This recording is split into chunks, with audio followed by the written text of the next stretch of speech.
डावाची सुरुवात पांढऱ्या खेळाडूने केली होती. नाईट F3, उत्तर आले D5, G3, C5, bishop G2, bishop C6, D4, E6, castle by white, C takes D4, knight takes D4, knight E7, C4, knight takes D4, queen takes D4, knight C6, queen D1, D4, E3, bishop C5, E takes D4, bishop takes D4, knight C3, castle bye black. तुम्ही जर बघितलं तर of course हा world चॅम्पियनशिपचा सामना आहे. दोन्ही खेळाडू हे वर्ल्ड चॅम्पियनशिप लेवलचे खेळाडू आहेत. त्याच्यामुळे जी चेस इंजिनची प्रिपरेशन आहे ती तुम्हाला इथे अगदी स्पष्ट दिसून येईल. दोन्ही प्लेयर्सनी आता कॅसलिंग कंप्लीट करून आपले किंग जे आहेत ते सेफ केलेले आहेत. आणि यानंतर आता पांढऱ्या खेळाडूची चाल होती नाईट B5. नाईट B5 चाल खेळून तुमच्या लक्षात आलं असेल की ब्लॅक बिशप जो आता D4 या घरावरती आहे त्याच्यावर आता डबल अटॅक झालेला आहे आणि त्याला केवळ सिंगल सपोर्ट आहे. सो बिशप E6, ब्लॅक प्लेअरने आपला बिशप जो आहे तो मागे घेतलेला आहे.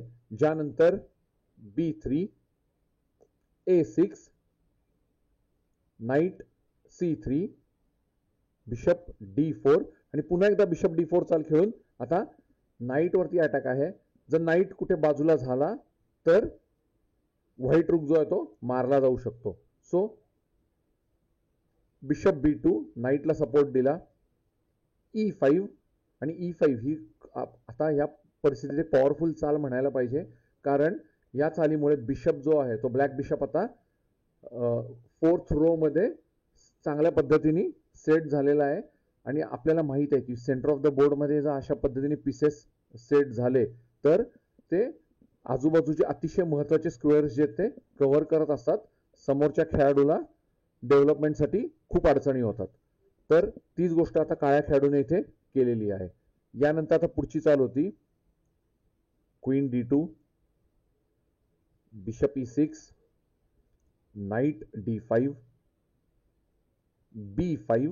B5 चाल खेळून तुम्ही जर बघितलं तर प्यादा जे आता C4 घरावर आहे ते बाजूला हटवण्याचा प्रयत्न आहे, जेणेकरून व्हाईट नाईट वरती डबल अटॅक होऊ शकतो.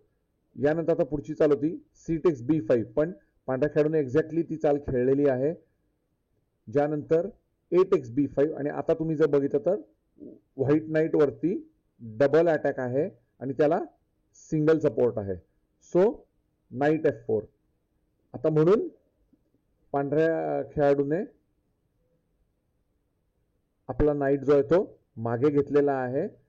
पण आता या परिस्थितीमध्ये तुम्ही बघा, जर काळ्या प्यादाने पांढरा घोडा मारला तर तुमच्या लक्षात येईल पांढऱ्या खेळाडूकडे सुद्धा अनेक अटॅकिंग ऑप्शन्स आहेत. त्याचा बिशप नाईट मारू शकतो, ब्लॅक बिशप मारू शकतो, त्याला क्वीनचा सपोर्ट देखील आहे. गरज पडली तर रुक सुद्धा D कॉलम मध्ये येऊ शकतो. म्हणजेच या परिस्थितीमध्ये पीसेस एक्सचेंज होतील, पण दोन्ही खेळाडूंकडून ते पीसेस एक्सचेंज होतील.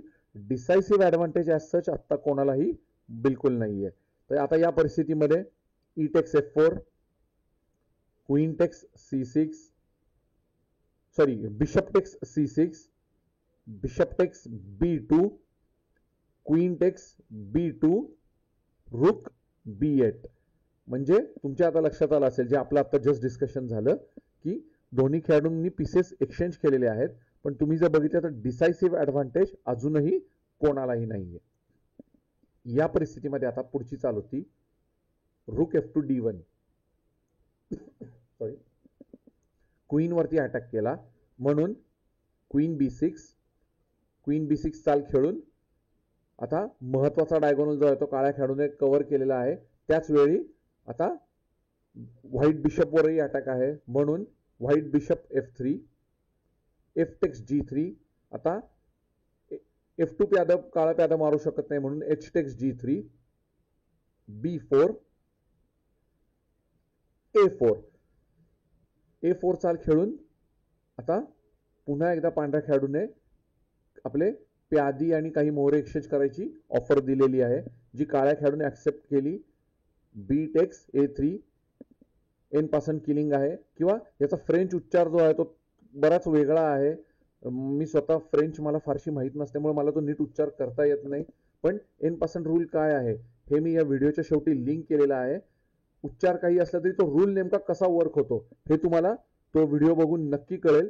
सो ही जी चाल आहे की जिथे तुम्ही बघितलं काळ्या खेळाडूने B4 चाल खेळल्यानंतर पांढऱ्या खेळाडूने A4 ही चाल खेळली.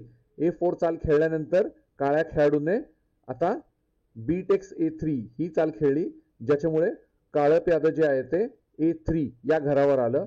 तर हे ज्या नियमामुळे शक्य झालं त्या नियमाचा व्हिडिओ मी आता या व्हिडिओच्या शेवटी लिंक केलेला आहे, तो तुम्ही जरूर बघा, म्हणजे ही चाल तुमच्या अजून जास्त लक्षात येईल.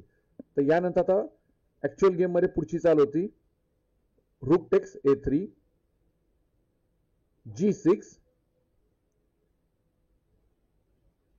Queen D4. क्वीन D4 ही जी चाल आहे तुमच्या लक्षात आलं असेल, पांढरा खेळाडू क्वीन एक्सचेंज ऑफर देतोय, पण क्वीन B5 गुकेशने ती ऍक्सेप्ट केली नाही, त्याने आपली क्वीन बोर्डवर ठेवलेली आहे. B4 ही चाल खेळल्यानंतर क्वीन टेक्स B4. तुम्ही जर बघितलं तर आता इथे पांढऱ्या खेळाडूने आपल्या प्यादाचं बलिदान दिलेलं आहे, पण चेस इंजिनच्या दृष्टिकोनातून अजूनही हा गेम जो आहे तो पूर्णपणे इक्वल गेम आहे. त्यामुळे अजूनही कोणालाही डिसायसिव्ह ऍडव्हान्टेज नाही, पण काळा खेळाडू आता पॉन अप म्हणजे एक प्यादा त्याच्याकडे जास्त झालेलं आहे. यानंतर पुढची चाल होती क्वीन टेक्स B4 रूक टेक्स B4. इथे दोन्ही खेळाडूंनी आता क्वीन जी आहे ती एक्सचेंज केलेली आहे. आता दोन्ही खेळाडूंकडे मोहरे समान आहेत, पण काळ्या खेळाडूकडे एक प्याद जास्त आहे. यानंतर रूक A8 रूक text A8 bishop text A8 G5. आता अजूनही दोन्ही खेळाडूंकडे परत समान मोहरे म्हणजे एक रूक आणि एक बिशप आहे, पण काळ्या खेळाडूकडे एक प्यादा एक्स्ट्रा आहे आणि ते आता तो पुढे ढकलायला त्याने सुरुवात केलेली आहे. ज्यानंतर रूक bishop D5 bishop exchange offer दिली, पण काळ्या खेळाडूने ती ऍक्सेप्ट केली नाही. बिशप F5 रूक C1 किंग G7.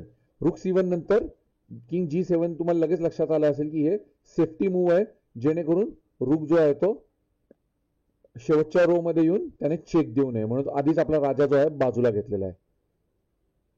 रूक C7 आता F7 प्यादावरती अटॅक आहे, म्हणून बिशप G6 आता ते प्याद सेफ आहे. रूक C4 पुन्हा एकदा रूक एक्सचेंजची ऑफर दिली, पण रूक B1 चेक. काळ्या खेळाडूने रूक एक्सचेंज न करता पांढऱ्या राजाला चेक दिला. किंग G2 रूक E1 रूक B4 H5 आणि काळ्या खेळाडूकडे एक प्यादा एक्स्ट्रा आहे, सो त्याचा वापर करून घेण्यासाठी काळा खेळाडू आता आपली प्यादी पुढे ढकलतोय. ज्यानंतर रूक A4 रूक E5 व्हाईट बिशपवर अटॅक आहे म्हणून bishop F3 king H6 king G1 रूक E6 रूक C4 G4 आणि एक्स्ट्रा प्यादाचा आता काळा खेळाडू जास्त चांगल्या पद्धतीने वापर करून घ्यायला लागलाय. त्याने व्हाईट बिशप जो आहे तो हळूहळू एका कोपऱ्यामध्ये लॉक केलेला आहे. बिशप D5 रूक D6 bishop B7 king G5 F3. इथे प्यादी एक्सचेंजची ऑफर आहे. F5 पण पांढऱ्या खेळाडूची प्यादी एक्सचेंज ऑफर काळ्या खेळाडूने लगेच ऍक्सेप्ट केलेली नाही, त्याने उलटा पुन्हा एकदा G4 प्यादाला अजून एक एक्स्ट्रा सपोर्ट जो आहे तो ऍड केला. ज्यानंतर F text G4 H text G4 रूक B4 bishop F7 king F2 रूक D2 check king G1 king G6 रूक B6 चेक किंग G5 रूक B4 आणि रुक B4 ही चाल खेळून पांढरा खेळाडू याची काळजी घेतोय की फोर्थ कॉलम जो आहे किंवा फोर्थ रो जी आहे त्याच्या पुढे काळा राजा येऊ शकणार नाही. कारण काळा राजा जर एकदा पुढे यायला लागला तर डेफिनेटली पांढरा खेळाडू जास्त अडचणीत येईल. सो पुन्हा एकदा रुक जो आहे तो फोर्थ कॉलम मध्ये फोर्थ रो मध्ये आणलेला आहे. ज्यानंतर बिशप E6, रुक A4, रुक B2, रुक B2 चाल खेळून आता व्हाईट बिशपवर अटॅक आहे. So white bishop A8, king F6, रुक F4, किंग E5. आणि मला खात्री आहे की ही मॅच तुम्ही सर्वांनी लाईव्ह बघितली होती. या मॅच मध्ये या मुवमेंट नंतर काय झालं हे पण तुम्हाला सगळ्यांना माहिती. या मुवमेंट नंतर किंवा याच चालीनंतर पांढऱ्या खेळाडूने एक अतिशय चुकीची चाल खेळली जी तुम्ही सर्वांनी नक्कीच लाईव्ह बघितलेली होती. आणि येस, ती चाल होती रुक F2. ही चाल अतिशय चुकीची होती. इथे पांढरा खेळाडू जो आहे तो रुक एक्सचेंजची ऑफर देत होता, पण तो एक गोष्ट या मुवमेंटला बहुतेक विसरला असावा किंवा टाइम प्रेशरमध्ये असावा. शेवटी हा वर्ल्ड चॅम्पियनशिपचे फायनल सामना होता. त्याचं प्रेशर किती आहे हे सगळ्यांना अंदाज नक्की येऊ शकतो आणि त्यामुळे अशा प्रकारच्या चुका घडणं हे साहजिकच आहे. इथे रुक एक्सचेंजची ऑफर दिलेली आहे. तसं पाहिलं तर रुक एक्सचेंजची ऑफर ही चुकीची नाहीये, पण पांढऱ्या खेळाडूच्या लक्षात कदाचित हे आलं नाही की त्याचा व्हाईट बिशप जो आहे तो या मुवमेंटला इथे लॉक झालेला आहे. सगळ्या पीसेस एक्सचेंज नंतर हा व्हाईट बिशप जो आहे तो फारसं काहीच करू शकणार नाही. कारण या परिस्थितीमध्ये आता काळ्या खेळाडूने पहिल्यांदा खेळलेली चाल होती रुक takes F2, ज्याच्यानंतर king takes F2 आणि बिशप D5. आणि तुमच्या लक्षात आलं असेल की व्हाईट बिशप लॉक झालेला आहे. व्हाईट बिशपकडे आता कुठलाही सेफ स्क्वेअर अवेलेबल नाही आणि काळा खेळाडू पॉन अप आहे, म्हणजेच त्याच्याकडे एक प्यादं जास्त आहे. तर या अशा मुवमेंटला पांढऱ्या खेळाडूकडून नाईट किंवा रुक जे आहे ती आपण परत बघू. किंग E5 ही चाल खेळल्यानंतर पांढऱ्या खेळाडूने खेळलेली चाल होती रुक F2, जी चुकीची चाल ठरली कारण त्याचा बिशप ऑलरेडी लॉक झालेला आहे. आणि आपण अगदी जे सामान्य लेवलवर सुद्धा जे चेस खेळतो त्यात अनेकदा अनेकांना अनुभव आला असेल की जो बिशप सगळ्यात कोपऱ्यामध्ये असतो त्याचा अंदाज भल्या भल्या लोकांना अनेकदा येत नाही. संभव काय होतं माहिती नाही, पण कोपऱ्यामध्ये जर दुसरे कुठले पीसेस असतील तर एक वेळ ते लक्षात येतात. पण आपले पीसेस कोपऱ्यात जो बिशप असेल तर कोपऱ्यामध्ये बिशप सपोर्ट करतोय किंवा अटॅक करतोय ही गोष्ट अनेकदा अनेक लोकांना बिलकुल कळत नाही. आता यांचं नेमकं रहस्य काय वी डोंट नो, पण हा अनुभव प्रत्येकाला नक्की आला असेल की काही वेळा ते गेम जिंकण्यासाठी त्यांच्या कोपऱ्यातल्या बिशपने त्यांना जरूर हेल्प केली असेल. तसंच काहीसं आत्ता या गेममध्ये झालेलं आहे. Rook takes F2, king takes F2, bishop D5. बिशपकडे जाण्यासाठी कुठलीच जागा शिल्लक नाही. So compulsory rook takes D5, king takes D5, king E3, king E5. आणि ही चाल खेळल्यानंतर पांढऱ्या खेळाडूने आपली हार मान्य केली. कारण लगेचच चेकमेट नाही, पण आता प्यादी पुढे येणार हे निश्चित आहे. आणि या प्यादी पुढे आल्यानंतर पांढरा राजा फारसं काही करू शकणार नाही. पांढरा राजा जर मागे गेला तर काळा राजा पुढे येईल आणि पुढे आल्यानंतर त्याच्यानंतर अगेन ज्याला स्लो डेथ म्हणतात, स्लो डेथ सारखा प्रकार जो आहे तो या गेम मध्ये आपल्याला बघायला मिळाला असता, जिथे पांढऱ्या खेळाडूला शेवटी काही चालींनंतर हार मानावी लागली असती. तर या अशा पद्धतीने या गेम मध्ये पांढऱ्या खेळाडूने या मुवमेंट नंतर आपली हार मान्य केली आणि भारताच्या गुकेशने कुठलीही सामान्य स्पर्धा नव्हे तर वर्ल्ड चॅम्पियनशिप जिंकलेली आहे. येस, भारताचा गुकेश केवळ 18 वर्षांचा आहे आणि त्याने वयाच्या 18व्या वर्षी जगातल्या बुद्धिबळ स्पर्धेमध्ये जागतिक वर्ल्ड चॅम्पियनशिप जिंकलेली आहे. म्हणजे जागतिक चॅम्पियनशिप जिंकलेली आहे. त्यामुळे विश्वनाथन आनंद यांच्यानंतर भारताला क्लासिकल चेसमध्ये दुसरा वर्ल्ड चॅम्पियन मिळालेला आहे.